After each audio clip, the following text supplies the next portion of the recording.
అక్క తింటదా అక్క ఆమె ఎందుకు ఇప్పించింది అక్క ఆమె ఏమంటారో అని ఇవ్వని అంటారు ఆమె తిన్నానంటే ఆమె తెలియదు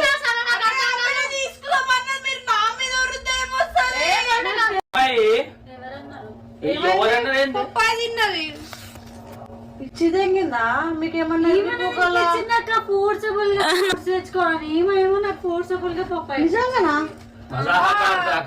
మంచిదని చెప్పారు హాస్పిటల్ లో చెప్పారు పప్పాయి తినాలి పిచ్చా నీకేమైనా హెల్త్ కి అసలు మీ ఇద్దరికి నాకు అర్థం కాదు ఫ్రూట్స్ అంటే బనానా లేకపోతే గ్రేప్స్ దానిమ్మ అవి తింటారు కానీ గిది కూడా తింటారే తీసుకో తినొద్దు ఆల్రెడీ తినబెట్టింది ఎర్రి పువ్వు దగ్గర తిన్నది ఆ పిల్ల ఇప్పుడు హాస్పిటల్ కూడా పోలేదే వాళ్ళు అక్కడ